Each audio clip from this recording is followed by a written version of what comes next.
Mine didn't even open. All right, great. We good? Test. Testing? Testing and testing again. It's a deep couch. I like it. Very comfortable. All right. Good afternoon. Well, actually, it's good evening.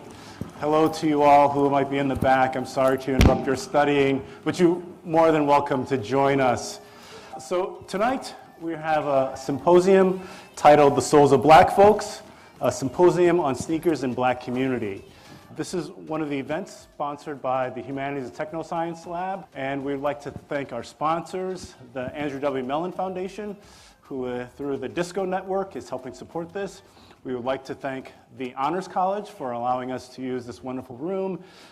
We would like to thank the American Studies Program for supporting the effort that we've been working under through the last several years or so. So thank you for all those participants who've helped support the effort and the work and the collective activities we've been thinking about. So what is the Souls of Black Folks about?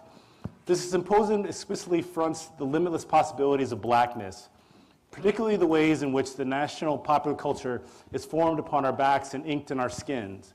Sneakers are truly an American commodity, and as such, there's also no blacker one. We, as a vibrant, beautiful people, dance, laugh, and thrive in sneakers. While we are not responsible for their manufacturers, we made this. But also, this optimism must be balanced by balance on the reality's fulcrum. Otherwise, it would not just be nonsensical fantasy, just we live, we also die in sneakers. As such, the sneaker doesn't just represent black athletic brilliance. Instead, sneakers in our collective mind conjures black folks, natal preserving essence, how in an anti-black world our shoes can and usually do look as if they've never touched the ground. So we're here to have a conversation about sneakers and why sneakers matter, why blackness matters, and I would just say the beautiful aesthetic magicalness of a fresh pair of kicks. So today we have a wonderful panel, and unfortunately, two of our panelists were not able to make it, one due to sickness, and the other had to make the McDonald's All-American High School game. Unfortunately, these things coalesced, and he was not able to make it. But notwithstanding, we have a spectacular panel, and we're excited to have the group with us. First, we have Christina Pornabib, who is editor of the coffee table book, The First Pair. Her work considers how sneakers become an entry point into the broader subject of race, gender, class, and identity. After participating in Nike's Air Max Accelerator program, Christina expanded the focus of The First Pair to create First Pair Plus, the next pair. So thank you so much for being with us, Christina. Thank you for having me. Happy to be here. Next, we have Mike Sykes, sports culture journalist for USA Today. He hosts Special Delivery, the popular sneaker YouTube show, and writes the always informative, relevant Kicks You Wear newsletter. So thank you for being with us, Mike. Thanks for having me. I appreciate it. And then finally, we have Aaron Dial, who is the postdoctoral fellow with the Humanities and Technoscience Lab. And Aaron's research is working on finishing up his first book titled Deadstock, The Philosophy of the Sneaker in the Afterlife of Black Bodies. This work articulates the intimate and undiscussed connections between sneakers as material objects and black bodies. So, again, Thank you so much. Thank you.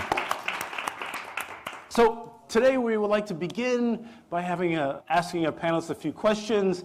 We would love for people in the back to join us and ask some questions if you have them.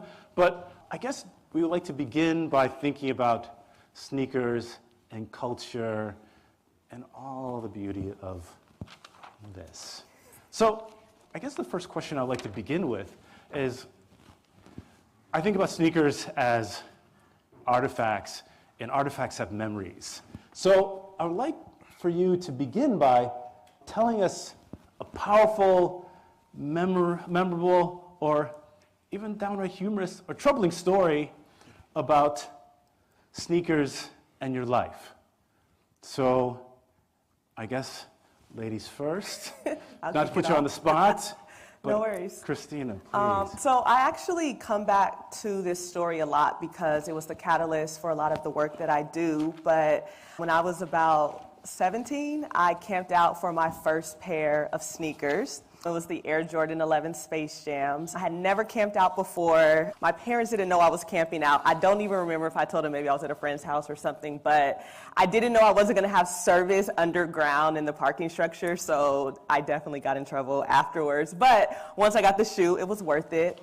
But I just remember that night, it wasn't that many people, but I remember looking around and it feeling almost like this secret society, you know, of this group of people. They're willing to sacrifice sleep, to sacrifice safety for a pair of sneakers. And I also spent my money on getting that pair.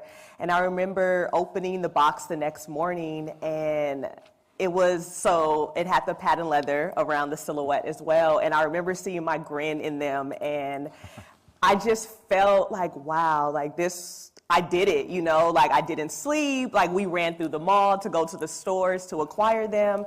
And that really was a moment for me where I wanted to learn more about the history and the story behind a pair of shoes. I was like, if I'm gonna spend money, if I'm not gonna sleep, if I'm gonna be in this community, I wanna understand it beyond just this pair of sneakers are dope. And so that kicked off a tradition. Like every holiday season, I camped out for the Air Jordan 11 release. And some years were crazy. It got a little bit more violent. And eventually I had to kind of step back away from camping out a bit. But it definitely felt like a community and people that really love sneaker culture. And that's what got me into it. And that really was the catalyst when I look back on what started the work that I do today. So 2 questions. What city, and do you still have them? Absolutely. And I do, and you know what? I wore them not that long ago for a shoot, and the bottoms, my soles are coming apart a little bit, so I do have to get those repaired. But no, it was in Los Angeles, California, so sneaker culture is huge there. So it definitely ran through me from a young age. Sneaker culture was all around LA, for sure. Thank you so much. No, thank you. Mike. So my story is kind of similar, where I didn't stand in line for my shoes. I had to it's a much more long form game of me. I'm 15 years old, I guess, in 2007. The 2007 Aqua Jordan 8s. This is the shoe that I feel like is the most important one on my journey. It's really what kickstarted the whole thing for me, my love for sneakers. I remember begging my parents for those shoes, and my mom's like, I'm not just gonna give them to you, you're gonna have to work for this. And so I'm doing all this yard work, I'm picking up sticks, I'm cutting people's grass. I'm doing whatever I gotta do to get this pair of sneakers, right? And so I do all the work, I finally get them.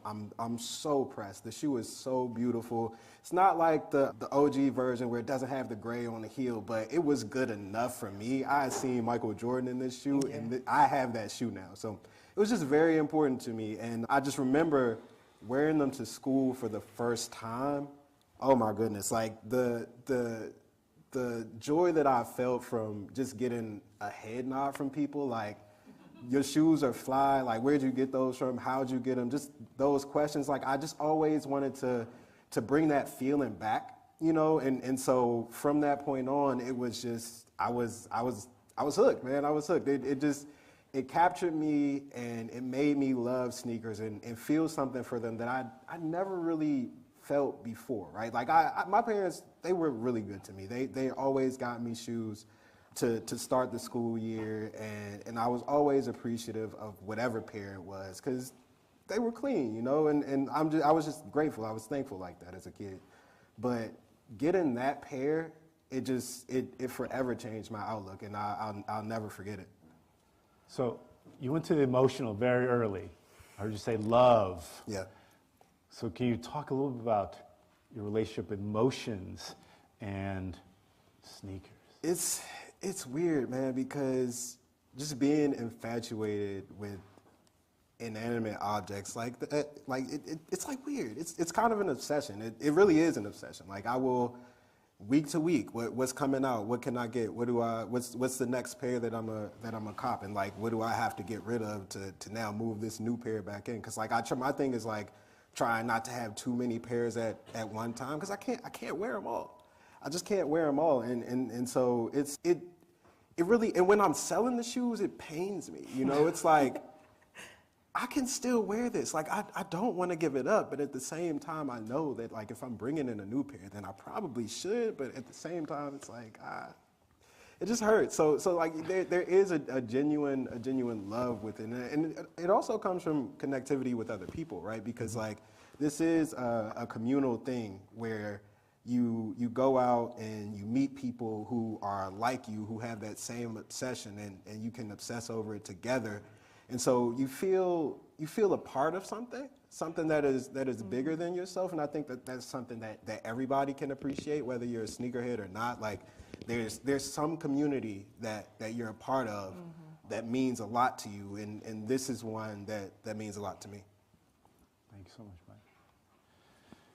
Yeah, so my story, right, is I guess I won't tell the story of my first pair. I'll tell the story about an important sort of sneaker person in my life. And it was this guy I went to high school with. His name was Adrian. And the one thing I loved about Adrian, that we all loved about him, is that he was like the ultimate hustle man. So he would in high school, he was selling snacks, right? He was selling water. He was cutting people's hair. He was doing everything. But he also sold shoes, right? And he sold shoes because he had a job at Foot Locker.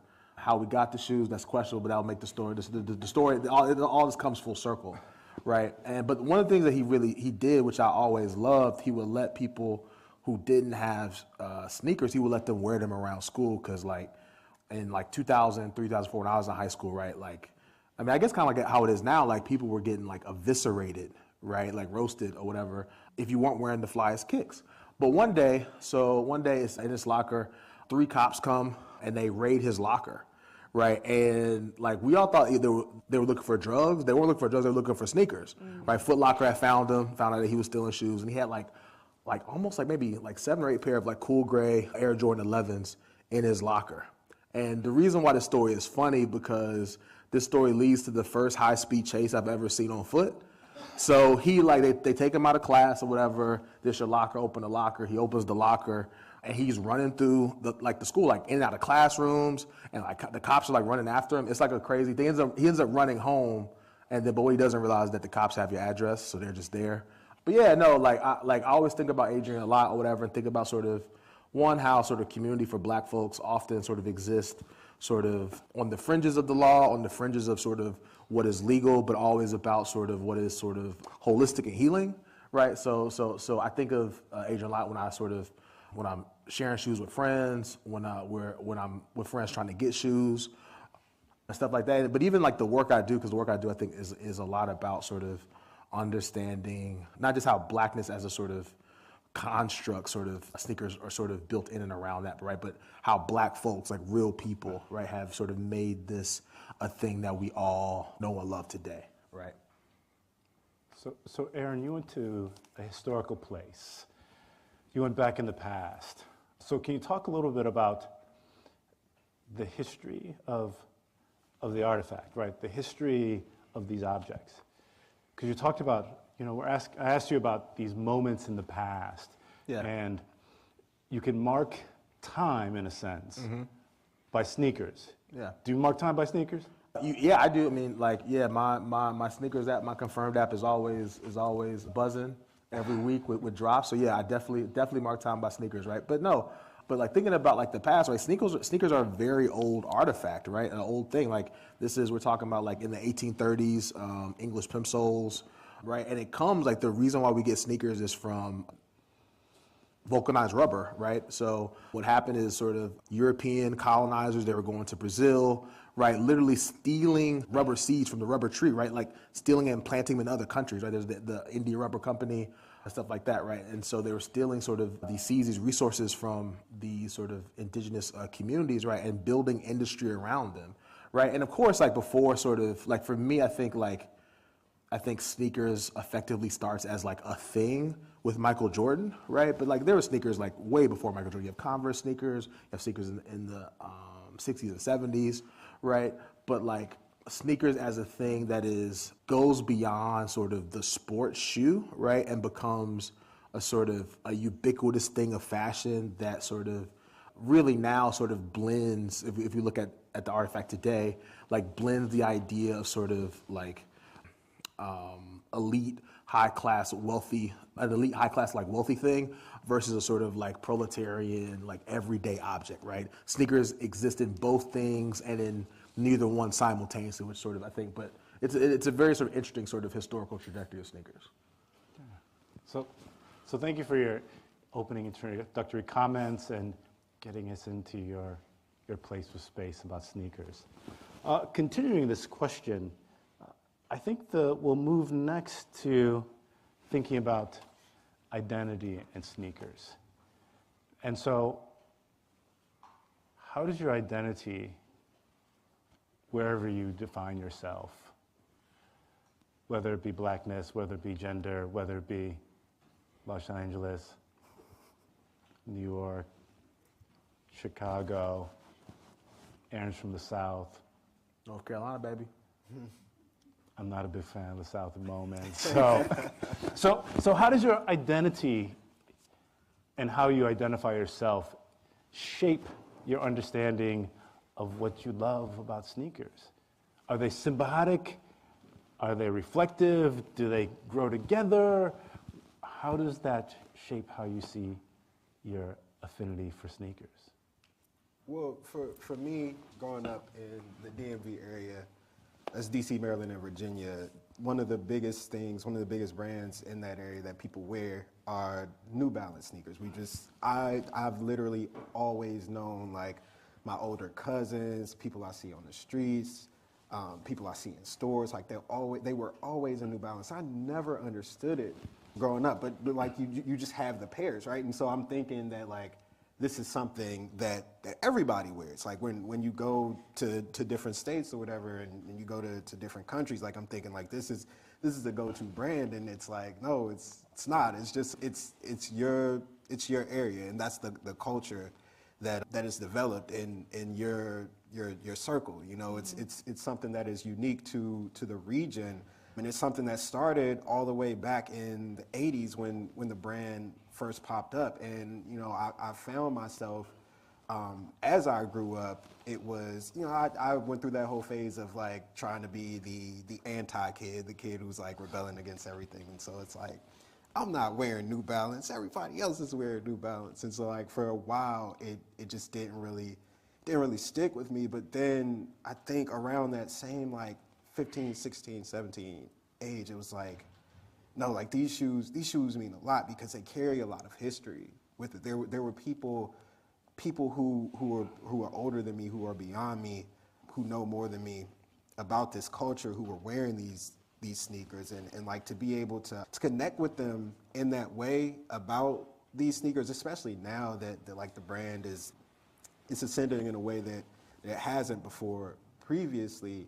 In the mainstream, in the zeitgeist, it's like I feel like it's a very special thing to sort of see, especially now, knowing that the city that I'm from was the one that was really wearing this stuff, and now everybody else is doing it too. So you kind of you have a sense of pride, right, in that origination, and it's something that makes me proud. When I think about just the general style of the place that I come from, and then like I think about my family too, especially my mom, because my mom she doesn't wear sneakers, but if you go into her closet, man, there are so many pairs of heels, and I'm just like, growing up, I never understood why she kept so much of that, right? Like I'm like, Mom, she'd have me clean out her closet, and I'm like, you don't even wear this. Why am I organizing this? And she's just like, just do it. Just do it. And now I realize, like, now that I probably have more shoes than her at this point. But now that I have a lot of sneakers myself, it's like I can connect with that. I can understand it. I can understand the moments, the history, the time that these sneakers come from. And just, you know, being able to wear them in those moments, like it really means a lot. It means a lot. I'll pick up on that. Well, when I think about identity and I think about sneakers, I automatically go to Blackness and Black cool. And I don't think that we can really discuss one without the other. And Aaron mentioned, really seeing this boom of sneakers with Jordan, but even taking it a step back too, like sneaker culture, streetwear culture, that really started in the streets. And,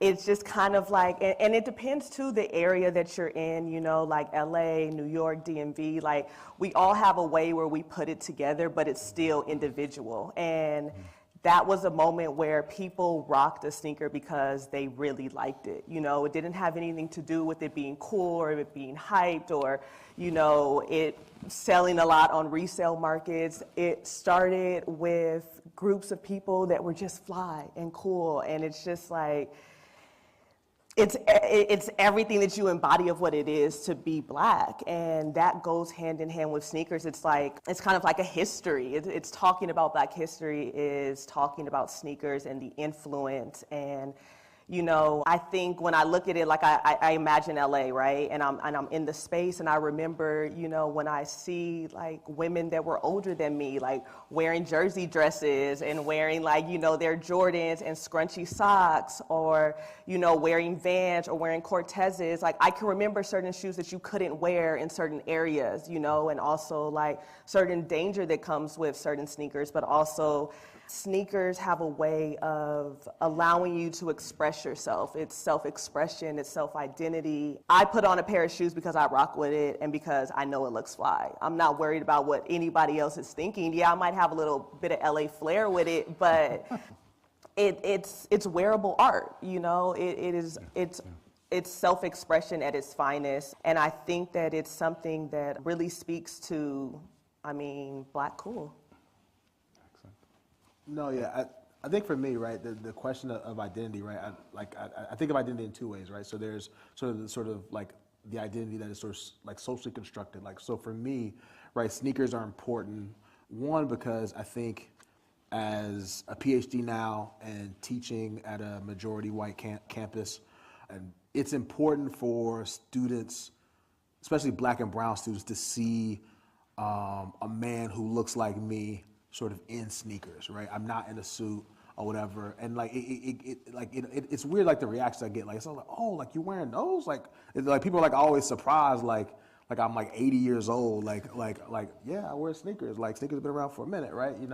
But also I think like there's another part of identity with sort of Christina is sort of the imaginative sort of aspect of identity, right? And I don't mean imaginative in a sense like sort of fantasy, right? But imaginative in a sense of like, we have made something that wasn't there before, made up a material world, right? So when we think about sort of Black cool, right, this idea that sort of in the 70s and 80s and early 90s, right, there were no hype beasts, there were even no sneakerheads, right? It was just kids in New York, in LA, in Raleigh, North Carolina, where I'm from, in the DMV, all over the country, right, just rocking shoes, just getting off a fit because that's what they did, right? And then also, right, I think we have to sort of like take identity, sort of if we go beyond this idea of Black cool, right? Sneakers sort of, I think, represent what I call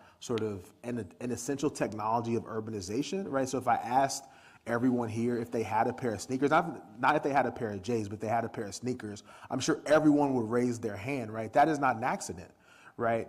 That is because sort of sneakers have ingratiated themselves in sort of a kind of urban and quasi-urban culture, suburban culture. We wear sneakers when we're doing nothing, and people wear sneakers when they're doing the most important things. Like I defended my dissertation in a pair of J's, right? But also if I'm going to the grocery store or whatever, I might be in a pair of J's, right? So like I think sort of like, and sort of bringing this full circle and bringing it back to Black cool, right? Yes, Black cool is something that we all sort of like, and I say we all, like I mean sort of like a universal we, right? Understand, from jazz to hip hop to sneakers to dance to whatever, right?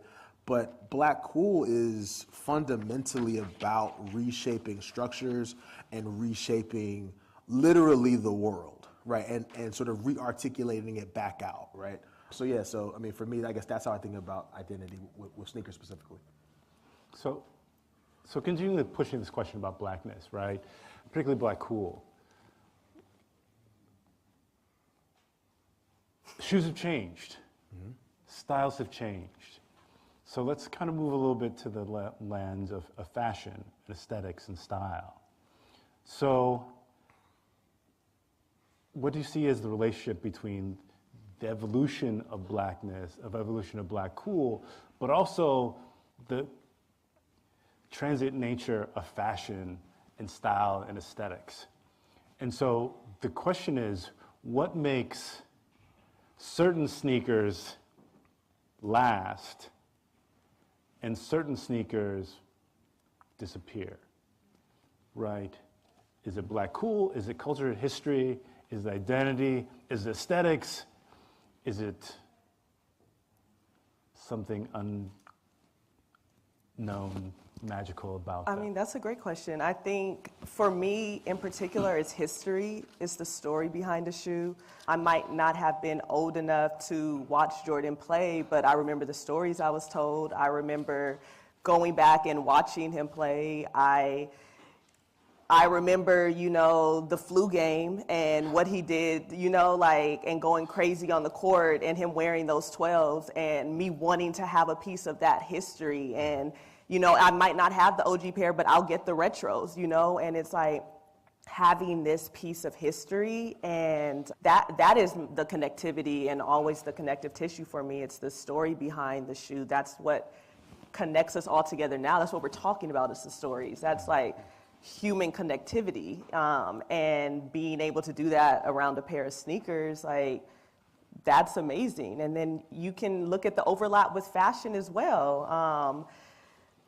Look, we can look at back of Air Force Ones and looking at Nelly. I can look at Peli Peli, Aniche, which I just learned is actually pronounced NYC, which I just refuse to say because I'm always called going to say Aniche Aniche. my whole life. Yeah, I'm like, that's news yes, to me. Yes, it It's is news to NYC. me. It's Aniche forever. I know, and you see styles how they repeat themselves as well. Yes. Like the baggy silhouettes, and styles repeat themselves, but it's that nostalgia feel, it's that history, and it's the stories that really connect us through our fashion and our sneakers. Yeah, I completely agree on that. And then to just piggyback on that a little bit further, and you talk about black cool, I mean, when you look at all of the style and aesthetics that we have today, a lot of that is started by black folks, right? Like when you think about Jordan sneakers, who is Michael Jordan? A basketball player, yes, but also a black man. When you think about the wave of New Balance right now, and DC was Chocolate City back then, right? Like this was something that black people started. It's a trend that was formed and shaped by black folks, and so I think that there's a lot of pride to be taken in that, and I think it's also something that a lot of folks don't really.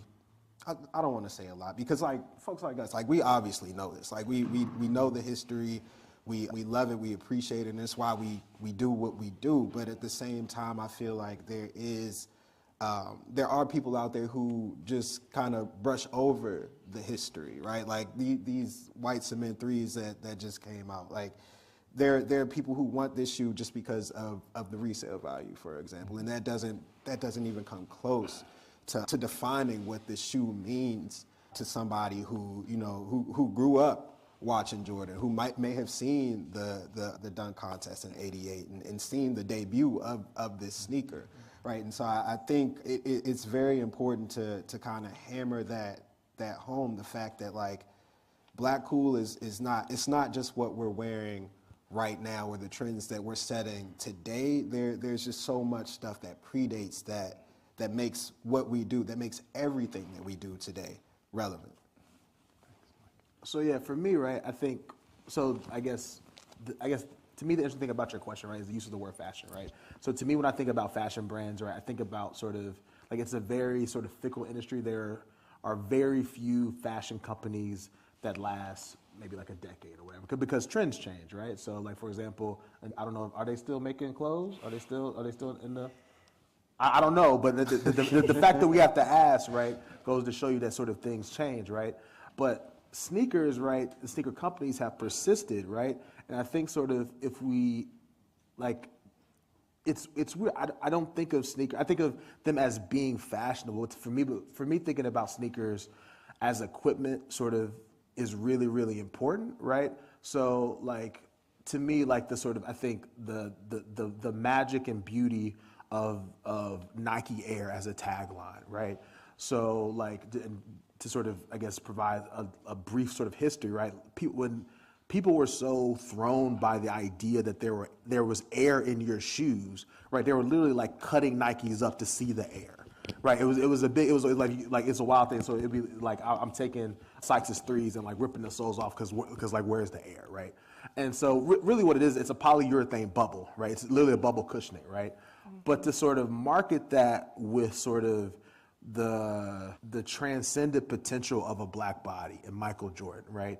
And it's not that Michael Jordan could dunk or whatever, that they were marketing, is that people thought Michael could fly, right? And then sort of thinking about how, right, blackness has always been sort of a part of this sort of American fantasy, right? Like black bodies have always had this sort of potential to do sort of fantastic things. And I mean fantastic in a way that sort of may be considered good or whatever, but also like fantastic that is in a way that could be to our detriment. Like black folks can work harder, they can bear more pain, right? But yeah, so like the fact that sort of sneaker companies have persisted, right, is sort of really, really amazing to me, because like if you think about sort of them as, for example, like tech companies, right, the structures that they had to build to sort of allow this persistence and allow sort of generations of people to have sort of and to collect these same sorts of memory, right? Because there are people here who are 19, 20, right? They have no memory of the Michael Jordan flu game, for instance, right? There's a word for that. It's called anomia, A-N-O-M-E-I-A. It means you have a nostalgia for a memory that you never experienced, right? And the fact that sneakers capture that and people still sort of want that, and Michael Jordan still has resonance. I mean, I think he's like a 60. He's in the 60s, right? He's definitely in the 60s. I have no idea how. He's a man in his 60s. He dresses like a man in his 60s. All the dad jeans or whatever. Like Michael Jordan is not a fashion. I mean, he's no Ralph Lauren, right? He's a guy who played basketball really well and became the best sort of brand spokesperson in American history, I would say.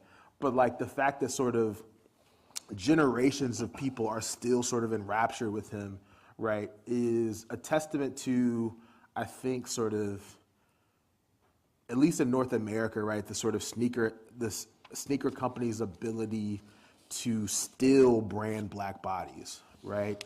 And like, I mean, still, because like I'm sort of linking that to sort of the slave brand, right? And being intentional about that, right? This idea that we can sell blackness. I mean, because when you were stepping into a Jordan, for example, like you are stepping into what was a molding of Michael Jordan's foot, right? That is a wild concept to me. Like with clothes, it doesn't do that. Like you might put on a fly sweater, a fly pair of jeans, a fly jacket, right? But it's not the same thing as sort of stepping into that fantasy, whether you're trying to capture sort of the history of the sporting moment, or trying to capture the history of the fashion moment, or trying to just sort of be cool as everyone else is cool, or speak the language like of OGs and sneakerheads and IBs, which is all black culture anyway. So I think that's my sort of, I guess, thoughts on the fashionability of sneakers. And just to kind of piggyback on that point, the point about, you know, the sneaker companies being able to sort of market the coolness of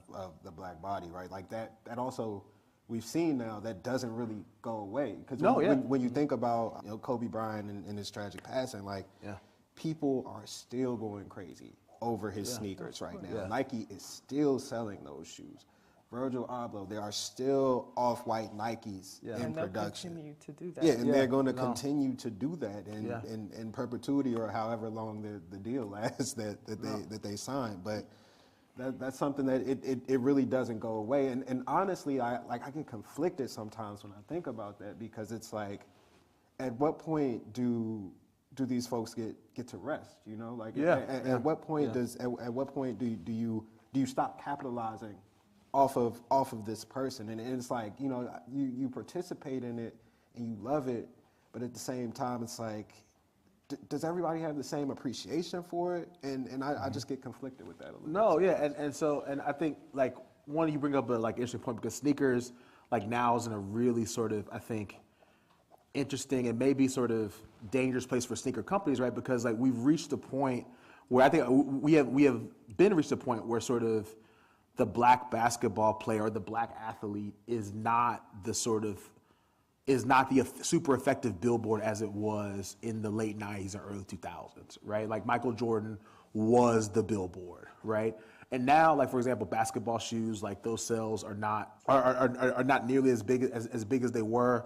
Like LeBron James shoes, they're not doing nearly the numbers that, I mean, they're still a very successful shoe, not doing like nearly the numbers as Jordan or whatever, right? And I think there's a lot of reasons for that, right? So one, I think the shoe has so much technology in it that like you can almost only wear, for example, like a Jason Tatum or a Ja Morant one or a Luka one, right? You can almost only wear them to play basketball, right? I like to tell people, like, think about sneakers as less as a fashion object, but a computer, but all the chips are made of textiles. Like that's the sort of intensity of labor and sort of production and design that goes into them, right? But to your point about like Kobe, right? Like we got to remember that like Kobe like was thinking about, before he passed, he was thinking about leaving Nike, right? Mm-hmm. Because Nike, he wanted the $1 billion lifetime deal that LeBron got. Nike was like, nah, the Kobe thing is cool, but that's not where we're going. He passed, and then the demand happened, right? And then Vanessa Bryant with the Kobe Bryant Foundation, right, signed this huge deal, right? Like, I mean, like there was like, I mean, I think there's a short-lived, but there was a drought on Kobe's. Like people could not find them, right? And like that was the demand, and Nike realized like, oh, okay. Like, well, now after his death, the popularity is such a way now where, like, I guess, I mean, even in life, he couldn't have reproduced that, right? So I mean, but yeah, no, I think like, but thinking about like Kobe, but the sort of the shift between like the basketball shoe as the fashion shoe, and now we have stuff like, we used to have stuff like Yeezy, right, and which was went crazy for Adidas, right, but also the demise of Ivy Park. Right, like the fact that Adidas couldn't get that right with arguably the biggest star in the world, Beyonce, is crazy. Yeah. But yeah, I mean, I think it's so much stuff that goes into that sort of that shiftiness of fashion and stuff. So let me ask you, Aaron. So you said that Adidas didn't get it right with Ivy Park, or was the marketplace of sneaker culture not ready for a woman to lead a sneaker silo? So I think, and we were just talking about this earlier, so I would love for Christina Mike to chime in. Yeah. I think a lot of stuff, so I don't believe in simple answers. I think a lot of stuff happened at once to sort of like lead Ivy Park to sort of being a failed sort of experiment. One, I think sort of if we compare sort of Beyonce to, I don't know if it's a failed experiment. Well, I mean, they've ended it. So I mean, like, I'm sure if Adidas thought they could sell more Ivy Park, they would be selling more Ivy Park. So I mean, I mean, failed in this way, right? So the difference, if we're comparing Beyonce as like Ivy Park to Yeezy, right? Both Beyonce and Kanye West are fashion icons, and I'm going to put aside all the horribleness for a second that Kanye West is about, right? But both Beyonce and Kanye West are fashion icons. They're different fashion icons. Kanye West has always been sort of caught up in being the fashion designer, right? Beyonce's sort of fashion iconness, right, is sort of in the things she wears, right? Which is different things, right? And so like one thing about Yeezy is we always saw Kanye in Yeezy. We always saw him in Yeezy, right? Beyonce, and Sykes and I were talking about this, I've only seen Beyonce in Ivy Park on the commercials. Well, not commercial, but on the sort of like the marketing stuff. Well, right? They also didn't give her a signature shoe though. Exactly. Yeah, no, that's true. And I think that's part of part of Adidas's fault, right? Yeah. And then, like, I think sort of also, and I think this is really, really important that Adidas is based in Germany, right? I think the company did not, I think holistically, in a way that Nike does understand, did not understand how to market effectively to Beyonce's base, which is unequivocally Black women. So I would love to hear what Mike and Christina Yeah. have to say. Yeah, I mean, just to follow up on that point, I think the point about Adidas being based primarily in Germany, like, they have no idea what's going on over here. Like, I feel like for so long, the company just kind of rode the back of Yeezy when it comes to their business in North America, and just let everything else kind of do what it does and everything. And with Beyonce in particular, I feel like it's just really disappointing that it shook out that way. I don't really look at it as a failure either. I'm just extremely disappointed that, like, it didn't really work out. And I feel like there's certainly blame to be placed on both sides, but I also don't think Adidas knew particularly who they were working with. It's like, you have Beyonce, you have her audience, who, like you said, is unequivocally Black women, and it's a very passionate audience that we've seen before. And the sort of allure that comes with Beyonce is kind of the mystery of Beyonce too. Yeah. Where, like, you see, like, when she's rolling an album out, it's like, it's quick. Like she comes, she makes, like, she might drop a single, but it's all very quick. You don't really know what's coming, and she comes out of nowhere, and you have no idea what the sound is about to be. You don't know what it's going to be like. And I think Adidas anticipated that Beyonce would be like the front-facing character, like Kanye West was going to be, and that just has never been her. And I think this also kind of speaks to your point about maybe the marketplace just wasn't ready for a Black woman like Beyonce to be in that position, or Adidas in particular wasn't ready to have a woman like Beyonce in that position. Not to say that Beyonce isn't ready for it, because obviously she's the biggest star in the world, arguably, and so, like, I don't think you can say that, like, sure, it'd have been great to see her have Ivy Park on, like, an album cover or something like that, but at the same time, I think you have to know your audience. You have to know the star that you're collaborating with, and I just don't think Adidas did really any of that homework. It just felt to me like the company was like, okay, we can put this deal together, let's make something shake. And that just doesn't really cut it, because the consumer is so smart. Like, people are so smart now. You can sniff that stuff from a mile away, especially Beyonce's fan base. Like, they when it comes to that girl, they do not play. Yeah. Right? And so when you see something that just doesn't really feel right, like, you know it. And I think people knew it. And I think that's why the reception ultimately was what it was with her.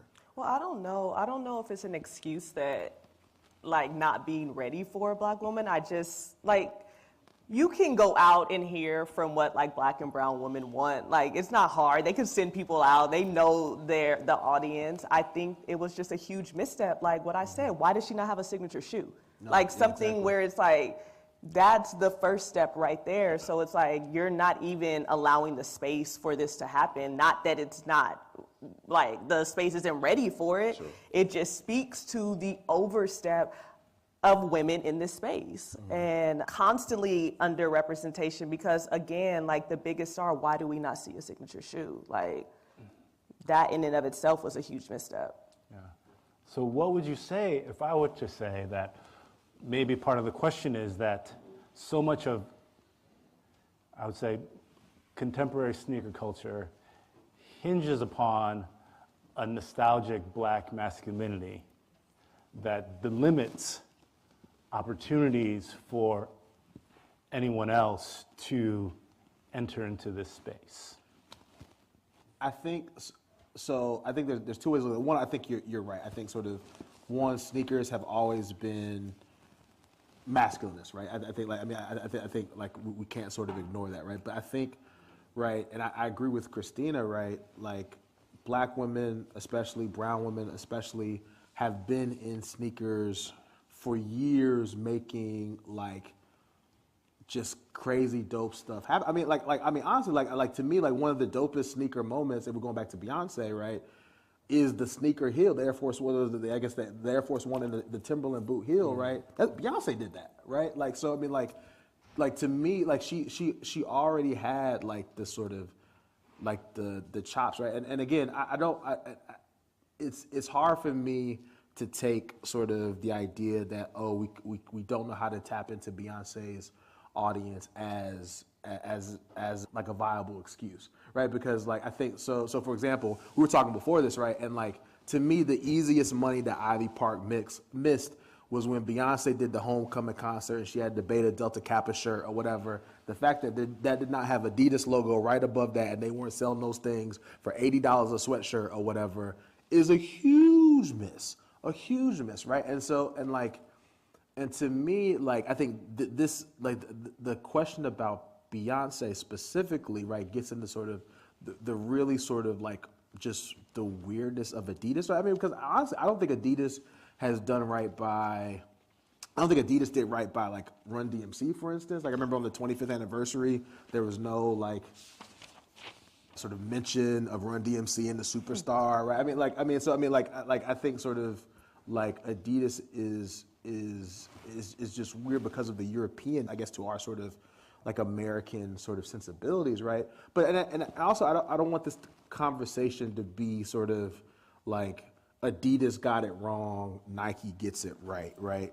Because I think like Nike still has a ways to go when it comes to sort of what sort of women in sneakers look like. And I think about sort of the I guess controversy is like maybe a big term, but like the sort of tension around the sort of the Nina Chanel Abney too, right? And like how like sneakerheads, mostly men, right, were like, oh, this is a brick, like a horrible shoe or whatever, and didn't get it. Why does it cost $250? This woman has designed it. These are the ugliest shoes ever or whatever. When what you got, if you actually thought about it, right, you buy the shoe, but you got a piece of, like an actual piece of art in the hang tag, like that you can't get anywhere else. She's like a famous artist or whatever. Like that's super dope, right?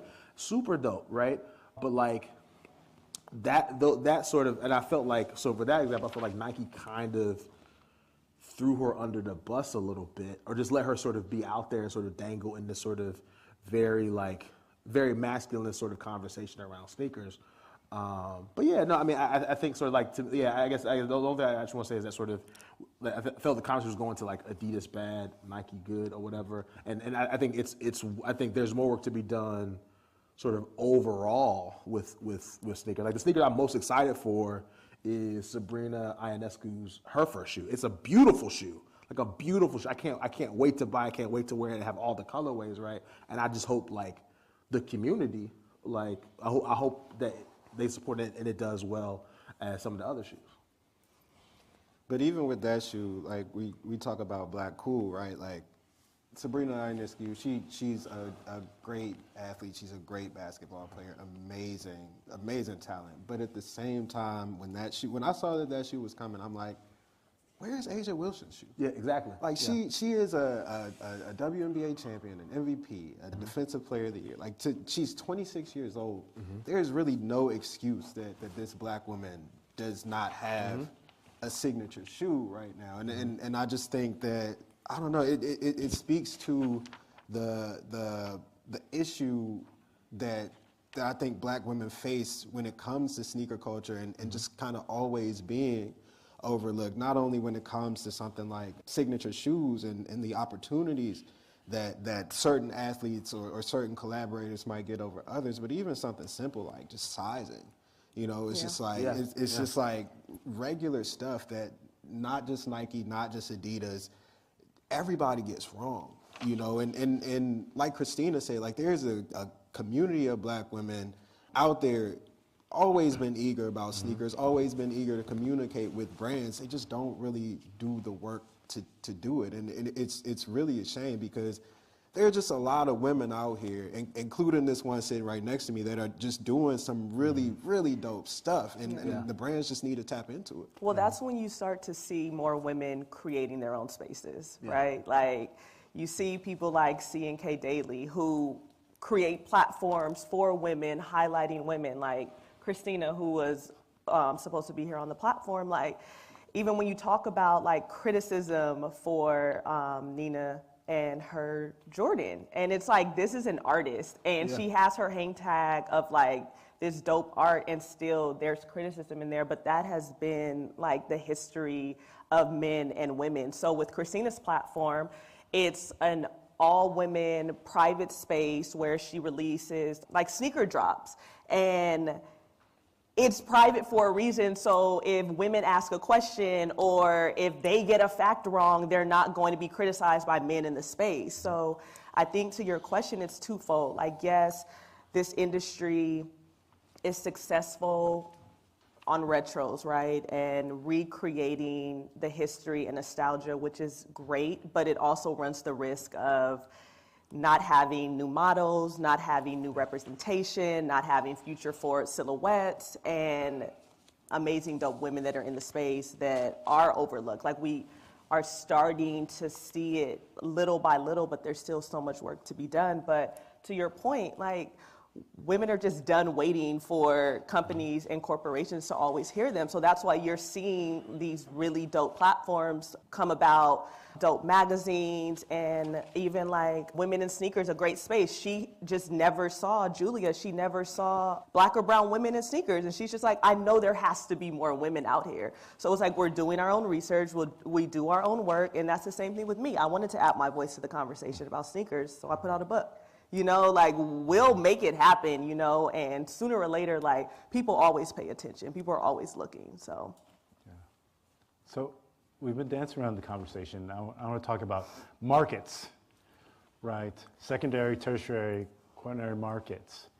And so how do you feel digital marketplaces are shaping and influencing what sneaker culture is and the meaning of sneakers?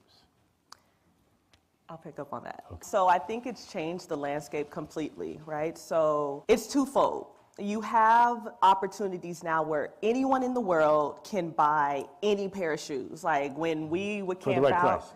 Yeah, exactly. But I'll get to that. Okay. So when we would camp out, right? Like, okay, you're getting the shoe if you're getting it that day. You might get it on Craigslist. You might find someone you can do a swap with, but it was pretty much you got it in that moment. So now we have the means to be able to like go online and find a pair of sneakers, or like someone who wants to like have a Jordan, or they didn't see Jordan play, like they can go online and find that.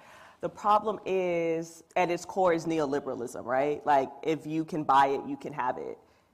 But you have to have means to be able to acquire it. So what that does is then that's pushing out communities of color, low-income communities, the people that poured into this culture, made it what it is, and now they don't have the access to be able to afford certain shoes. Also, like, digital marketplaces is now setting the benchmark for the value of a sneaker. It's no longer about the historical element or the story or just buying a shoe because you like it. It sets the benchmark, which also makes it dangerous because people just buy things because it's hyped. So again, there goes the cultural appropriation of it, the communities of color that poured into this very community and made it what it is don't even have the access unless they have the means. So if you have the means, cool, you can get it, but if not, like, oh well. So it's twofold. It started as something great where it would allow anyone to have the access, but it becomes dangerous of setting the benchmark and then boxing the very people out of it that gave this culture life. So just another financial marketplace, Yeah. using shoes as a commodity that excludes certain groups of marginalized communities. Absolutely. No, yeah, and one, so I think for me, and I think Christina brought up great points, right?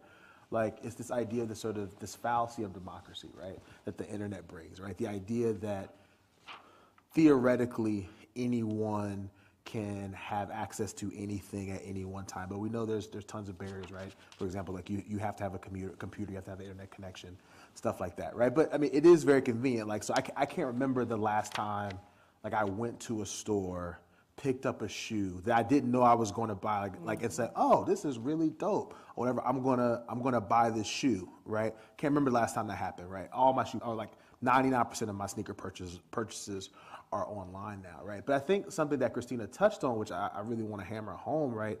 I compare the sneaker industry a lot to the video game industry, and people are like, "Oh, like why do you do that?" But so I'll explain it, right? So one, like video games, so it's like Sony or like Microsoft, right? When they sell their Xbox or PlayStation, right? They sell the Xbox or PlayStation at a loss, right? These are like, at the time, like really high-end computing device. The fact you get it for like $600 is a steal, right? Because where they really make money is selling software, right? Selling the games. You have one system, you might have 10 games, right? Sneakers do the same thing, but in a different way, right? So Nike and Adidas, for the most part, they realize that they cannot sell a shoe for $600, $700, $800, $1,000, right? So what happens is like the resale market becomes a sort of marker of a shoe's value, right? A shoe sort of like I know, for example, I know Sykes shoes are fly. I know Christina's shoes are fly because on StockX these are $600. I'm sure those are like those Bread 11s are probably like in the thousands or whatever. Like if she sold them on stock, so the price does that thing. Like I know that they're fly because they cost this much, right? And so, but what that does, it makes the sort of retail drop more intense, right? Sneakers are the only industry where they have told us, and we believe, like we as in like me, right? Not we as in the universe, like we as in like when something drops on sneakers, right? And I get it, I get the got 'em alert, I am hyped, right? Like I don't feel like that when I'm going to get gas. Right, I don't feel like that. I'm serious. I'm serious. Like I don't feel like that when I'm going to like get some chicken wings. Right, like the fact that I am like hyped, like I have won the lottery. I have gotten the privilege to purchase. Right, is I think the biggest sort of like shtick of like the digital marketplace. Right, because I can look and see like on like I think that shoe was 210 retail, Something like that. Like 210 retail. I can see that on the sneakers app, right? I can go on StockX and try to buy them before it releases, right? Before it releases, like on to the main sort of audience or whatever. And I can see it already be $500, right? That's like, and so then the mindset is like, oh, I'm actually getting at a discount, right? And this I think sort of the weirdness of sneakers and how sort of sneakers have become gentrified, right? Because, right, in pricing sort of black and brown folks out, right, we have this sort of fallacy of luxury, but also this fallacy of democracy that like anybody can get a shoe if they have the right price without asking, should a pair of Travis Scott's or whatever be $10,000, right?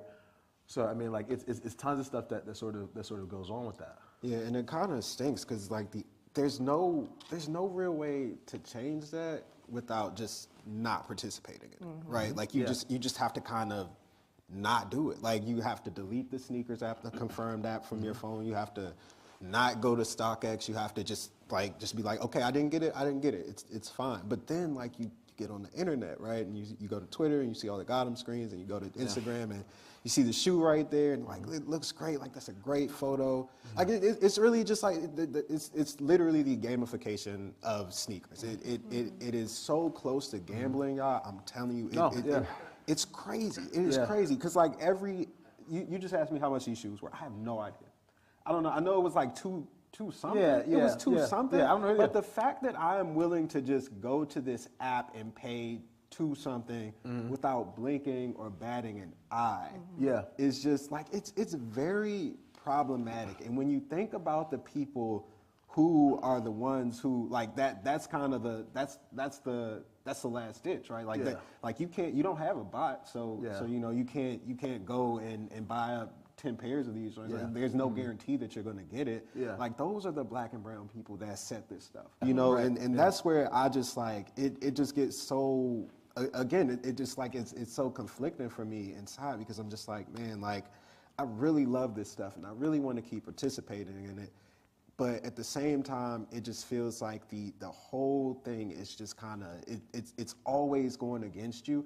There are always headwinds, and the only way to get out of that, like I said, is to not do it, and yet here I am with these sneakers on. So Yeah, I mean, to me, I think another thing that we haven't touched on yet that sort of I think is a direct results of digital sort of marketplaces, right, is this idea that sort of sneakers are like that somebody can discern authenticity. And by authenticity, I mean like both sort of like you are an authentic member of the community, but also that your shoes are legit, right? So there was a black woman who went viral. I think she's at some con, but she works at eBay, eBay. Is it the eBay? yeah. Right, and she went viral because she was at the con. She's like she gets the box, she takes the shoe out, she's smelling the shoe, and she's like, oh, this shoe is real, and she does it like pretty quickly, and like, and it's really amazing to watch, right? It's almost like if you ever watched like Antiques Roadshow back in the day or whatever, and they had the people and they're like, oh, thing is a fake. You always like, and then this thing is real, this thing is fake, and you always feel like upset for the people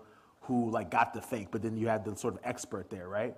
But like what people don't realize or whatever, like is that the biggest sort of market in the sneaker industry is not sort of your first point retail, it's not resale, it's knockoff. Like it's shoes from China. It's like a $450 billion industry, and a part of like knockoff luxury goods in general, right? So like, I mean like, and I feel like knockoff has become like, or counterfeit sneakers have become, and even the term, I hate the term counterfeit because that sort of adds a sort of, that they are sort of assets even more than they are or whatever, part of the sort of capitalist thing or whatever. But like the idea that sort of we would denigrate somebody for having a fake pair, for example, of like Off-White Chicago's, right? That's like a $15,000, $20,000 shoe on StockX or whatever. Like, of course they're gonna, like, if I just want the look of the shoe or whatever, and like none of you are gonna be able to tell, I'll take $250 for the knockoff in a second, right? And the fact that we sort of denigrate that when these companies are knocking off themselves all the time, right? Without any, like, that's part of the business model, right? So with that question, why does authenticity matter? Right? The history that we talked about before, Exactly. right? It's like you want to be a part of something. You want a piece of that history for yourself, right? And the counterfeit, the knockoff version of the sneaker doesn't get you that, right? Like it's not a part of that. This is something that is counter to that, you know. And it's weird because and I honestly used to be the guy who was like, oh, you're wearing fake kicks, that's crazy. That's crazy, and I still think it's kind of crazy. I'm not gonna lie to y'all. No fake kicks over here. But at the same time, when people tell me like, yo, I need the Travis ones or whatever, it's like I understand it because one, like I understand like where you're coming from as somebody who may not be all the way in this, like I'm in this, you know, like I can't expect everybody to come to this place, the same place that I'm at, and have that same perspective, especially people on the younger side. When you talk about people in the teens and in the early 20s and things like that, it's like, okay, like this is all you've seen from this culture, and so you really want a part of that, no matter what, whether it's the real thing or not. So like I get it, but then at the same time I'm like, why don't you just wear something else? Like there's just so much fly stuff out here for you to wear, and this goes back to the history and the culture and just like how we just make stuff fly through our blackness, through our coolness. Like why you don't just go and buy a cool pair of Asics? But that's what's hype. Like that's what they see. Yeah, exactly. Like those are their Exactly. models. It's the Exactly. rappers. It's the influencers. So like they want to be able to digest that. But faking the funk's not the way to do that. You can't. You legit can't. And like the thing is, like if you come around people like us, like it's like you're gonna embarrass yourself if you walk out there with like fake off-white Jordan 1s. It's like you can spot those. So well. Aaron said he rocking them, so I don't know. I'm not rocking them. Not me. I said not me. No, don't get it twisted now. You said I've come a long way. I am not rocking them. But no, but what you're all getting to is like membership of the community, right? Yeah. And authenticity is one marker of membership. No, I think for me, like, so, like, if we're gonna have like a class critique of like authenticity, right? As I guess the PhD, like, I'll sort of offer that, right? Like, authenticity to me is about sort of gatekeeping and flag planting, right? So authenticity sort of is to say, boom, this is mine. Authenticity becomes the rules to sort of say you are an insider and an outsider, right? It's the reason why. So you'll see like white kids from middle America who very few interactions with black people talking like black people online or whatever in sneaker sort of chat rooms and stuff like that, right? But then there's also gatekeeping, right? This is to keep people out, right? And like I think authenticity for too long, right, has kept out, like we talked about women, has kept out queer folks, has kept out disabled folks. Now like authenticity, right, the idea that like I got to be, I don't even know like to like what was on the other side of that phrase, but to be whatever, I gotta have these $15,000 shoes. I need these shoes, right? But usually the people who say they need the shoes, they need them not because they actually want to. Rarely do they want to wear them. They need them because they found a gold mine, right? And they're trying to get into this, like they're trying to hit a lick, right? And so like that's how I think about sort of authenticity, right?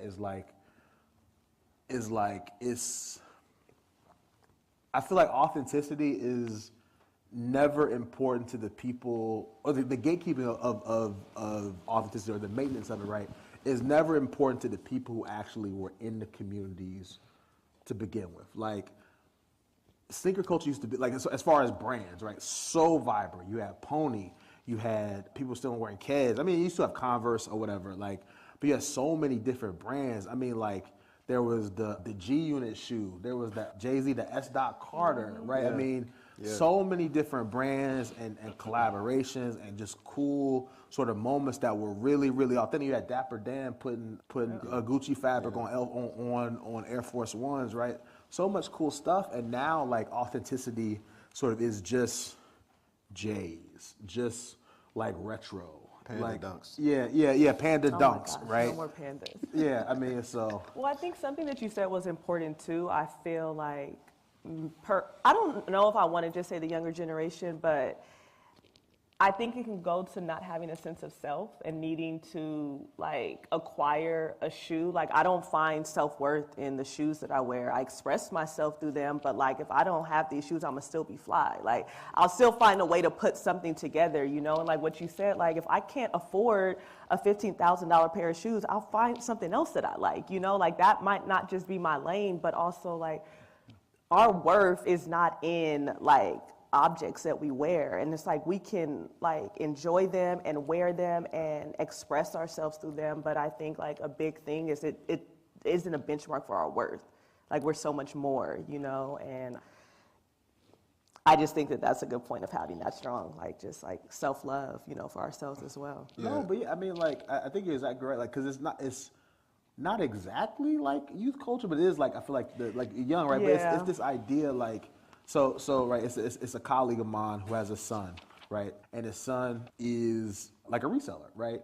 And like he has a business or whatever, and like the business isn't profitable in the sense that he's making money, but the business makes a lot of money. So for example, like he has probably lost money in the business, but over the course of a year, like I think like his dad told me like as high as $75,000 flowed into this account, in and out of this account, right? Okay. One, you can't do that with a lemonade stand, right? You can't do that like working at Foot Locker, right? And we have this sort of group of this demographic of youth, right, who grow up wanting to be sort of Elon Musk, Mark Zuckerberg, these sort of titans of industry, right?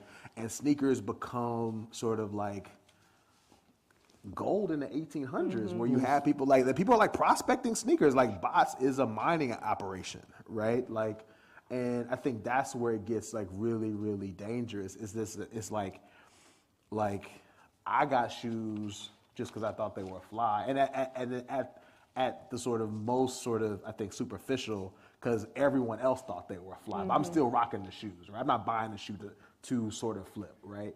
Or whatever, and like you flip to make thousands of dollars. I'm buying the shoe, and even in my example, Adrian, he's not buying a shoe to make thousands. He might make like $60, $70 or whatever. But like it's the like, and I think that's where sort of it gets caught up, is that sort of sneakers have become an asset, a real asset class. Like people can invest their money in sneakers because people think it holds value. Because they do hold that. I mean, they hold value. I mean, they do, but we've seen resale is it's starting to crack a little bit. It's not forever. It's not forever. You know, it's like the .com bubble, right? It's like at a certain point, all of this is going to go away, and you're going to see the people who are really here because they want to be here, like people who want to be in, like you talk about membership in the community, like the people who really want to be members in that community, they'll be there, they'll stay there. But like I think the misconception that so many people have just outside looking in is that like the cost of membership is a $15,000 shoe or $1,500 shoe, and it's just not. Like it's never been that. It couldn't be about that because that's not what the community has ever been. Like the people who made sneakers pop did not have $1,500 to spend on shoes, and that's just a fact. So like you could go and buy a $80 pair of Asics or something like that offline, and like they could be fly. They could be just as fly as these right here. But it all goes into how you rock them, how you wear them, and how much you care about them. Like Christina said, like our worth is not in these clothes. It's just how you feel about it. What it makes you feel, your sense of self. You know, and I think that's something that people just don't really realize about it. So kind of moving forward in this regard, reissues or classic models, and that narrative can only go so far before the hype collapses. In the words of Jerry Lorenzo, these are high quality ideas. Oh my God. Wait, Christine, you're going to say something. I mean, the very essence of a sneaker, like, that will always live on. Like, sneaker is a lifestyle, you know? I don't think that we can really look at a world where, like, sneakers don't exist. And what you were saying, I feel like certain trends may die down. Maybe the resale market dies down. I don't know that it will in the way that things have been moving, especially in, like, with technology. But I think that we will see sneakers continue on. I think it's infinite. I mean, if we're going to look at the connection with sneakers and Blackness and the way in which Blackness influences sneakers and streetwear and fashion, our appeal is infinite. So if we're linked with that, it forever goes on. It might take different forms, but I see it as something that continues on. I see it as something that we continue to tell great stories through and have, like, greater representation, more women, more designers, more artists, I think would be dope, like having, you know, the fusion of sneakers with art. But it's a lifestyle. It's not something that just will dissipate through time, you know? Yeah, I completely agree. I completely agree with Christina. I just think that this is something, it's not the sneakers, it's the people, you know? And the people, we're not going anywhere. We love this stuff. Because we love this stuff, other people love this stuff. And I just don't know, as far as the resale market goes and the way that people talk about sneakers as an asset class, like, sure, that may go somewhere, like that might wane at some point. I don't think it's never going to go away because sneaker resale has really always been a thing. It's part of the history of it. But I just think that the way that people think about sneakers and the sort of the joy that it brings people, like that can't go away. I don't think that's something that can ever really disappear because there's nothing to really replace it, right? As long as it stays with the people that it needs to stay with, I think it's fine. Like, sure, like maybe like you won't see kids on YouTube like wearing off-white Air Force Ones or whatever, but that's fine. Like, I was never really here for that anyway. Like, that never mattered to me, so. Yeah, I think for me, so I think like maybe I'm a little more pessimistic than the two of you. I think so, like, I don't think sneakers go away in the sense like the people who wear sneakers stop wearing sneakers. I don't think I'll ever stop wearing sneakers or whatever. And like, I'm sure like when I have kids, I'll raise my kids in sneakers or whatever. It's a very to me, sneakers is about family and community. Like I past pairs. So, but I think what has to change, and this is why sort of I joked at the beginning about sort of Jerry Lorenzo saying these are high-level ideas, and to explain that joke, Jerry Lorenzo, he is, I guess, the creative director of Fear of God. He was in charge of Adidas Basket. Is he still in charge of Adidas? You know, who knows? But yeah, but so he had this. He was talking about like somebody asked him, like, why do your clothes cost so much or whatever? And these are like sort of like $600 for basically like A hoodie. taupe hoodies. Like I mean, like very plain thing. He says these are, and the quote is like, these are high level ideas. God didn't put me here to be cheap, right? And so like to me, I think what has to bust, I think what will bust is the sort of streetwear luxury sort of connection. I don't think like every streetwear brand. I don't think the market can sustain for every streetwear brand to have $100 t-shirts and $600 hoodies or whatever, right? Like there has to be sort of like a differentiation in the market or whatever. Sure. So and I think sneakers are a part of this, right? Because sneakers I think like are like a material anchor for streetwear culture. Like no matter, I think like I guess like, and I'll put like this, like I think like you could make the case that no matter what else you're wearing, like you are like rocking streetwear if you got a pair of fly kicks. Like I'm wearing a Chaps Ralph Lauren sweater and a pink hat with a teddy bear, and I have some fly aces. Like, but it still fits in the like material vernacular, right? So like I agree with you. I don't think sort of the people go away. I don't think the stories go away, right? But I think like at least I would hope that the market sort of like I'm actually hoping for like a resale bust. I'm hoping for like the Jordans, like just Jordans everywhere and Ross and stuff like that, because like I want sort of like I want the market to shift, and I want people to be able to get sneakers when they want to get sneakers, right, and not to think that they need to pay sort of thousands of dollars for what is like beautiful sort of commodity artifacts like I know I've mentioned Jordan a lot, but like the Adidas Superstar is a beautiful shoe. The Adidas Campus is a beautiful shoe. Like New Balance, the 990, a beautiful shoe. Air Jordan 3s, Jordan 11, beautiful shoes, right? Like without the sort of glitz and glam of sort of like faux luxury, right? It doesn't need that they were always fly, right? So I'm actually hoping that like something drastically changes with sneakers. Excellent. Well, I think I've been driving the conversation for long enough, and I believe Andrea has a couple microphones. So we would like to open it up for comments and questions from the audience. Please. Ask away.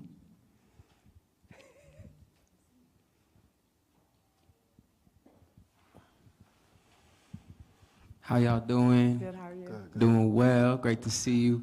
Thank you so much for this wonderful discourse and the ideas shared about something I'm very passionate about, sneakers. My name's Melvin, ABD PhD candidate in American Studies here. Raised my dissertation chair. But my project is on blues epistemology, specifically Black music, and if you want to get into the finite details, like Asian practitioners of Black music. And I bring up Black music because we're talking about sneakers, and I feel like basketball culture in the 80s and the 70s is so synonymous also with hip hop, right? Hip hop is something that, is so synonymous with sneaker culture as well, streetwear, all of these things, right? The four pillars, if you will. And when y'all are speaking about authenticity in sneaker culture, specifically in the resale markets right now and with knockoffs, it makes me think about like, I'm a child of the 90s, but like the 90s aesthetics of like, you can't show up to a cypher performing somebody else's written rhymes, right? It's gotta be you, right? So this idea that like even Drake or Kendrick Lamar might have used a ghostwriter, right?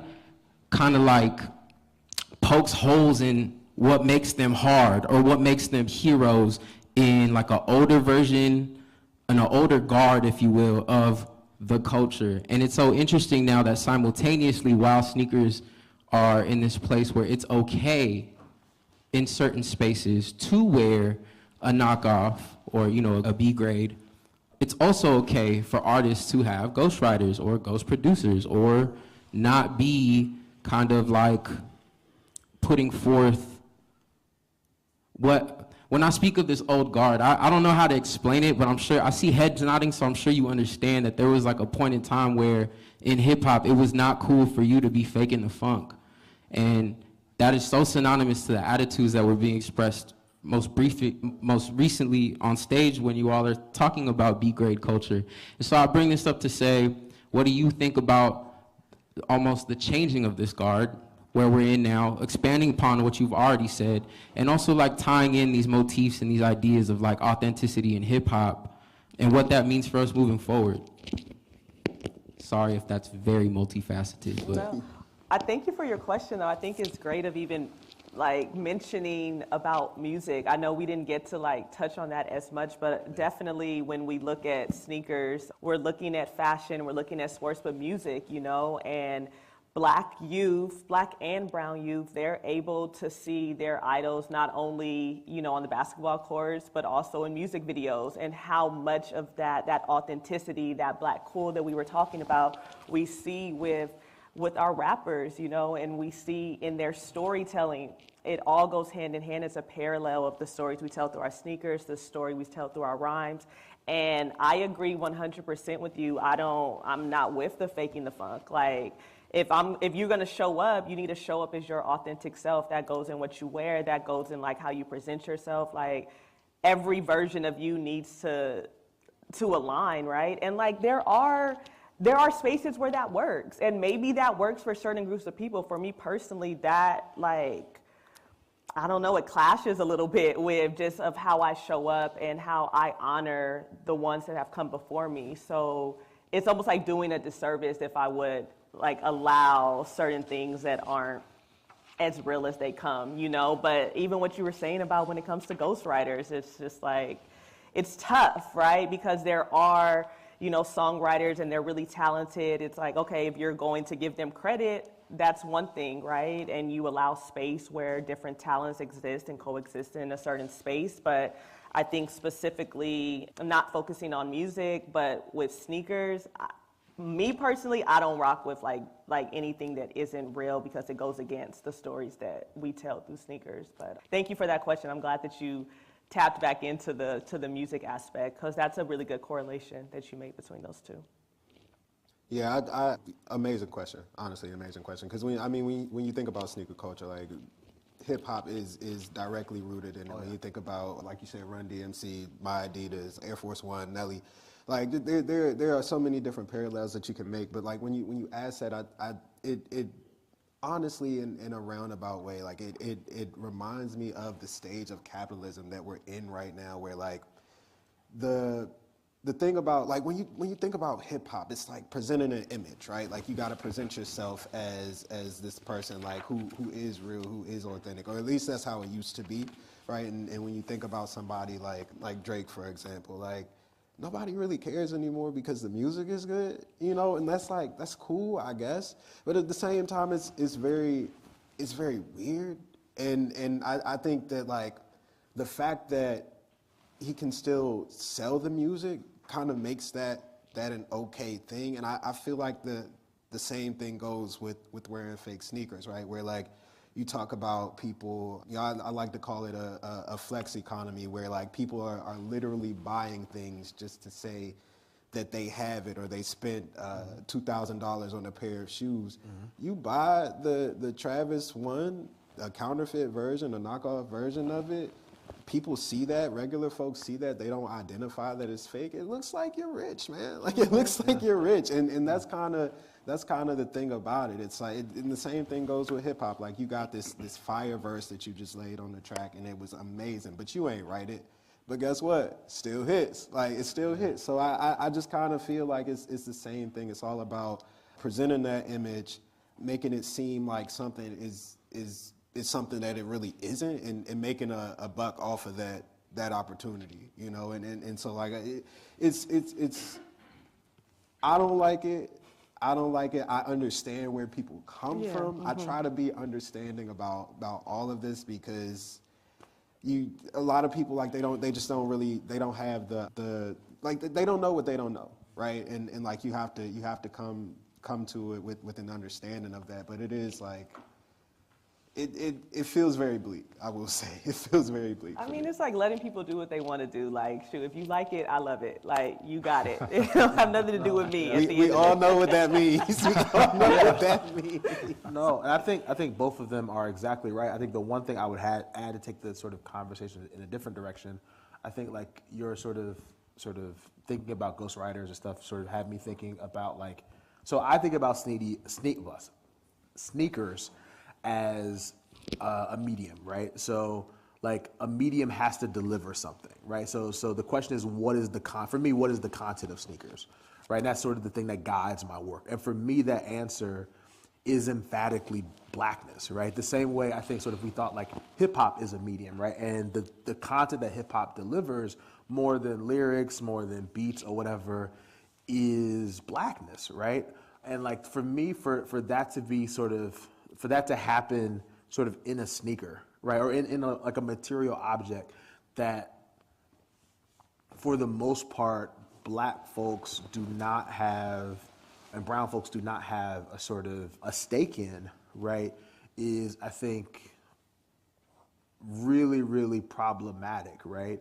In the sense that like Ray opened with this, this sort of spiel, like we made this, right, and we did make this, right, but like it goes away not sort of in our control. It goes away like when sort of white-owned companies go away, right? And when our white-owned companies sort of change their mind, and it looks like now they won't change their mind because Blackness as content is profitable, right? And so like, and I say that, right, not to say that sort of like all sneakers are quote unquote like black or sort of give off black cool, but I do believe that like we can, like, you can measure sort of a sneaker's popularity almost directly by like who consumes, like outfits, like an Air Jordan, like an Air Jordan 3 is black, right? For example, but a Hoka running shoe, right, is not black, right?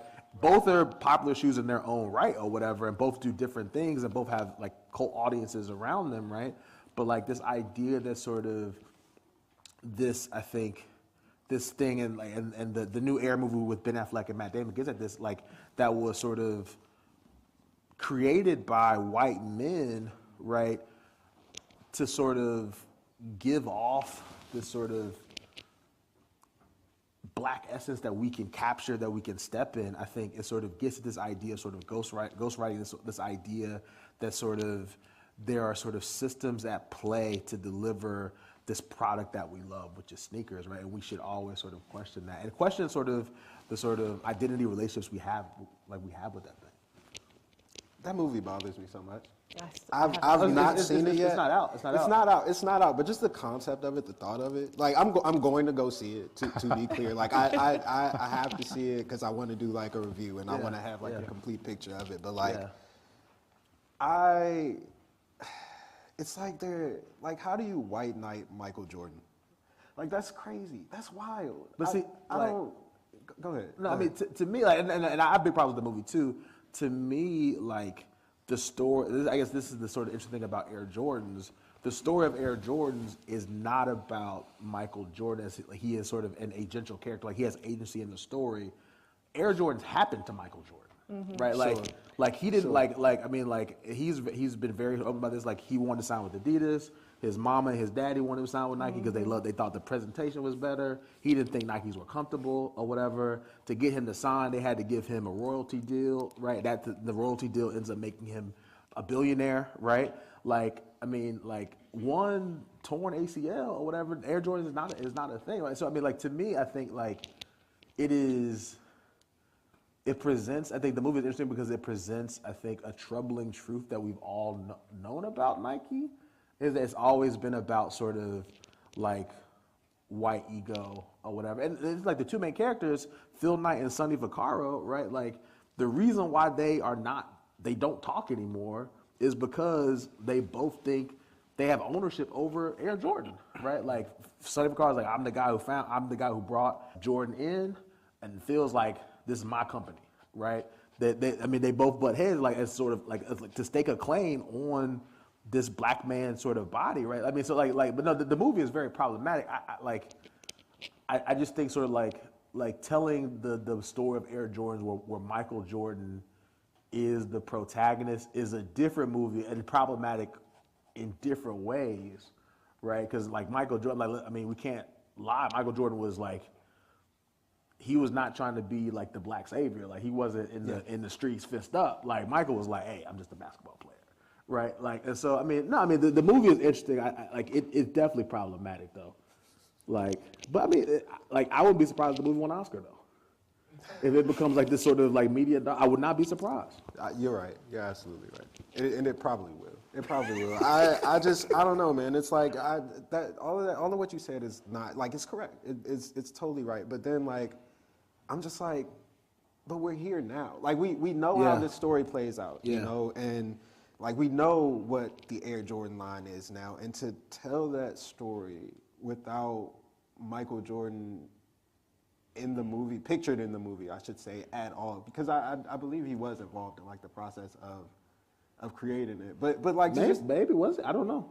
Just to have him in the movie or not in the movie, you know, it just I don't know. Like I don't feel like you can properly tell the story about, like, sure, you can tell me the story about like, okay, these guys had the idea to bring this rookie in, and it happened to be Michael Jordan, and then things popped off. But things popped off, and that's the much more interesting part. It's like you are still. We talk about Black Cool to bring it back, right? And Mike was Black Cool, like that. That's what that was, and that's why these shoes are what they are. So I just feel like, I don't know, like the story of Sonny Vaccaro, like sure that's interesting. Phil Knight not as interesting to me anymore. But I just don't really think that you can't properly tell the story that way, in my opinion. But that's a tangent though. I didn't mean to shift the conversation. We gotta watch it. Yeah. No, we should ask more questions. But I think the question for me is that, about the film, is that for me it makes complete sense, right? And I think I agree with you, Aaron, that Air Jordan was done to Michael Jordan, and that it was part of a long tradition of commodifying and selling black bodies through material objects without the black body. Yeah. Mm-hmm. But also, I would argue, I would say Jordan was a smaller component of making these shoes what they are. I would say the young black kids who desired and wore them with pride and belief. Look at the marketing behind it. Look at Spike Lee. Like, it's got to be the shoes. It's got to be the shoes. Like, if you wanted to be like him, you wore his shoes. It was a whole marketing campaign, and it worked. Mm-hmm.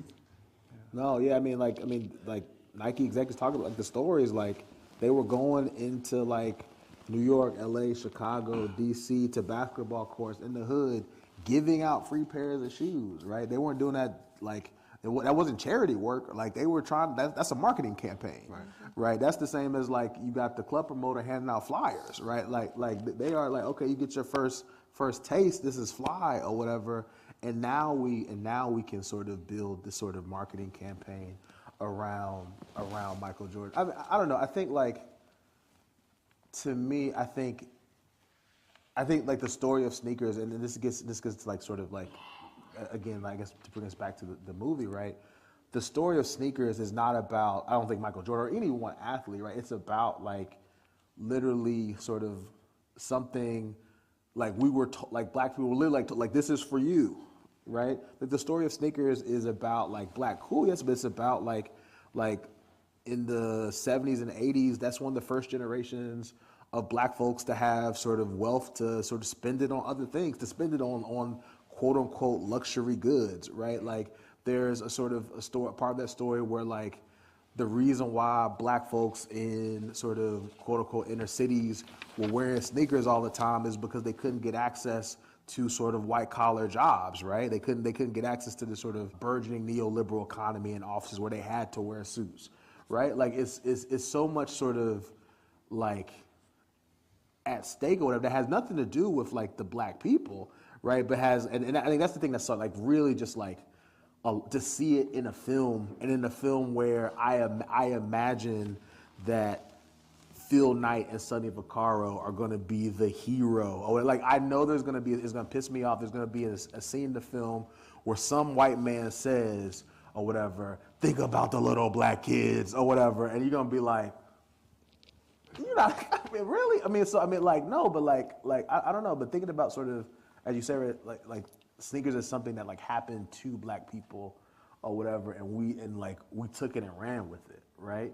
Like, but yeah, I mean, like, but it's so much, I think about like all the Air Jordan stuff or whatever, like all the moments, the shattered backboard, the flu game, Space Jam, right? Like, and I just think about like how much of like, kind of like an odd person Michael Jordan was. Like, he's not a fashion icon aside from the Jordans, and he only wore them because he was contractually obligated to wear them. Like, I mean, like, to me, like, the story, for example, my favorite Air Jordan, the Air Jordan 11, right? The story of the Air Jordan 11 is a really, like, a stupid idea. Like, Michael Jordan wanted a shoe he could wear with a suit or whatever. Like, that sounds like a really dumb idea. And then they took designers or whatever, and we got this beauty or whatever. But, like, if Michael Jordan has, like, agency in that movie, it's kind of like comic relief, which is sad to me. I mean, he just could play basketball really well. And he gambled. I don't know. So, other questions? Yeah, it's a short question, I guess, but where's the mic? I project though, so you might not need it. Hello. People who want back there who might want to hear you. All the way. And then streaming too, so. I'm sorry. It's streaming too, so yeah. Oh, okay, for the streamers. What are your thoughts on the businesses where people paint on sneakers? In regards to like the perspective of authenticity, is there a room for those types of business in the sneaker industry? Is this solely like a personalized, customized business? What are your thoughts on that? I'll let Christina, you want to Oh, I mean, I Like love for it. example, Yeah, go ahead. like in terms of like popular culture, like I just recently saw somebody paint like a Boondocks, like Jordan 1, where like granddad is like whipping the belt and it's the Nike sign. You know what I mean? So what are your thoughts on those types of businesses? I haven't seen that. That is wild. But no, I think it goes back into what we were talking about of like self-expression. Like I love seeing like people bring their sneakers to life in whatever way that feels comfortable for them, whatever way that allows them to tap into who they are and to see themselves. And I'm all for the creative aspect. Like my dad actually painted a pair of like Forces for me, and it gave it a whole new meaning, this pair, you know, and being able to have that connection with him and always be able to carry that. So when I see artists and creatives kind of fusing their talent with sneakers, it gives me a sense of pride of just seeing that connectivity when it comes to creativity, and also like, these are our canvases, you know, and I think that there is fluidity in history, but also making something our own too. Yeah, I totally agree with that. It's seeing customization and art on sneakers has always been something for me that like I've always loved to see it. And when you think about it, you talked about Dapper Dan earlier and how he put the Gucci print on the Air Force One. Like that's some of the earliest examples that we see of that. And that was gold back then, man. Cold. Oh It was amazing. And it's something that brands are copying today now. When you look at the Louis Vuitton Air Force One that they're selling for $10,000 or whatever. But I also think that that's something that's also in jeopardy when you look at the landscape and you look at, you know, Nike suing all these different folks where like they're copying their designs. So you got Kool Kai with the I don't even know what his shoe is the lightning called. bolt? Yeah, with the lightning bolt Jordan 1. That is obviously a riff on the Jordan 1, and the whole Warren Lotus thing and the John Geiger thing with the Air Force One. And like, I understand the business aspect behind it of wanting to protect trademarks and also why people don't necessarily like those sneakers, because they are very clear riffs on things, and it's not really art. You're just putting a different logo there, so it's not like it's faking the funk like we were just talking about, right? But at the same time, there's some of me that's like, yo, okay, Nike is suing all of these people, suing these businesses or whatever. Like, what does that look like when they come at somebody for a simple customization? right? Like what is that? What standard? What precedent does this set for somebody who you know just wanted to draw on some shoes and just started selling their art out of the trunk? Right, like does that person fall under this umbrella for Nike? Would Nike come after this person, and if they do, what happens? You know, and that's kind of something. Like I'm always going to be on the side of the little guy. You know, I these big corporations, like they're fine. Nike's always going to be fine, whether Warren Lotus is selling lookalike dunks or not. Yeah. But at the same time, if they're weeding these little folks out, then what does that leave us with? Where does our creativity as a consumer base, as just general artists, as creatives, where does that fit into this whole picture? So it's definitely something that I'm really worried about moving forward with the sneaker industry at large. So yeah, for me, right, one, I think like to me, customizers and sneaker art is like the best and most exciting thing about sneakers, sort of writ large, right? So like for example, one of my favorite customizers, a guy named Juan Wilson, does amazing. And like it's like just so like subtle or whatever, and so but I guess to answer your question about how they fit in the larger sneaker industry, I would say sort of like, so my short answer would be they don't, right? But the long answer is, right, like the way sort of Nike and Adidas exist in this sort of economic marketplace is that the sneaker customizer can only exist sort of as like a very, very, very little like guy or whatever, like a little, just like a non sort of competing entity, right? Or they get big enough, or they're talented enough to get hired, right, as a shoe designer, or they get sort of like litigated out of the market, right? Like no, very few, like Nike's gonna win and Adidas gonna win like a lot of those cases, which is why I think like the fact that like John Geiger, with his Geiger shoes or whatever, like he settled and he could still do which is a big thing. Like for example, Nike have they settled with Baby? Are they still suing? Nah, they're still in the process. Right. So I mean, but even that's why Baby's been around for all these years like later. 20 years now almost, right? Baby's old in the tooth, right? But I also think like there is sort of, and this is part of like why I say sneakers are like a very American artifact. It's like a problem that sort of like these artists and customizers are artists in the same way graffiti artists are artists, right? Like the fact that like the sort of the default way that they share their art is to make a brand and sell the brand or whatever. Like to me, I think of a custom like a Basquiat or a Nina Chanel Avenue piece or whatever. Like I don't need to wear the shoe to be able to sort of appreciate the shoe. The shoe could be in a museum, right? But like America, like sort of the art history of America is so tied to commodity, right? It's so tied to sort of to buying and selling in a way that sort of it's not in, for example, in Europe and other places. They're just older, right? So like for me, like I think the question, like if I could talk to a customizer right now, like to me the question is that I would ask back to them is, why would you want to be a part of an industry that at best wants to consume you, like literally wants to take all of your stuff and sell it for them without any credit or whatever, because very, very rarely do know the designers of a shoe. That's getting better now. Or if you actually do get big enough, they're actually trying to destroy you, right? So like, I'm like what are some other ways we can think about sort of and other avenues to sort of present your artwork as sort of not like designer in that sort of neoliberal sort of kind of like job title, but as artists, right? Like I think that's for me is where like I would sort of like hope that sort of customizers and shoe artists are thinking about their work not as sort of being in a marketplace, but being in a museum, right, in a collection, right? So as we're coming up on, do you have a question? Please. I've got a quick one,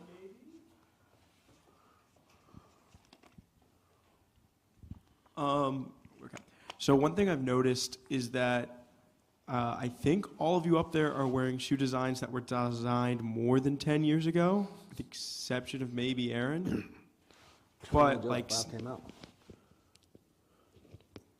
I don't know what a silhouette. I'm sorry. Keep going, Ben. But my question is, like, I feel like the popularity of newer silhouettes is kind of very low compared to older silhouettes. Do we think that this is just a trend of now, or do we think that going into the future there's less and less new silhouettes that are becoming kind of popular? That's a tough one, Ben. That's tough because I do think that it's definitely a trend of right now. I think that's something that we see a lot today, and obviously, like, this stuff had to start somewhere, so it hasn't always been a thing. But when I look at the work and the collaborations that companies are putting forward, it's always something that's old, right? Like.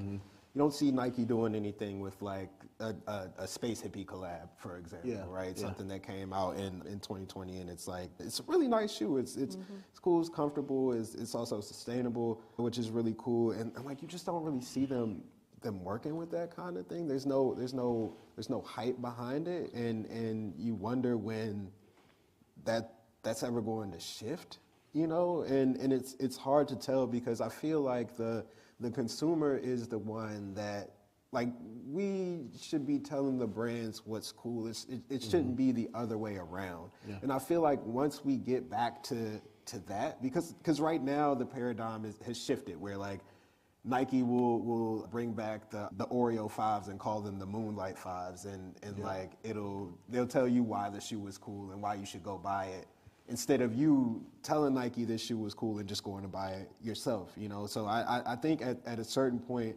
as the overall market, the secondary market value of some of these sneakers trends down, and you see a lot of the more hype beastie people sort of wean out of the space, I think we get back to people finding new things to wear, finding new things to love, and kind of going from there. But also, I feel like now more than ever, and this is especially present in basketball sneakers, like we were just talking about. Like, there's no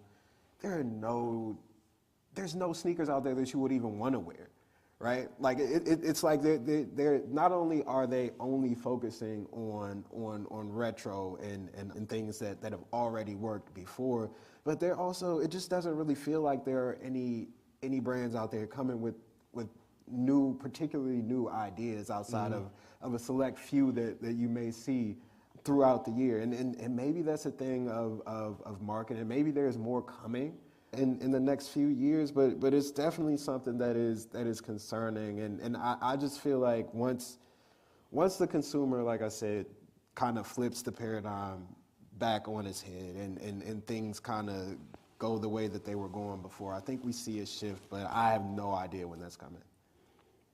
I think for me, right, I think like the question of retro, right, is sort of gets back to the sort of like how the sort of structure of the sneaker market, right, and that sort of like, if I miss, for example, with Christina's Bread 11s, if I missed those when they came out 3 years ago or 5 years ago, it's the sort of like Pavlovian tick or whatever. Like, I know it's gonna come back again, so I know I have another chance at this lottery, right?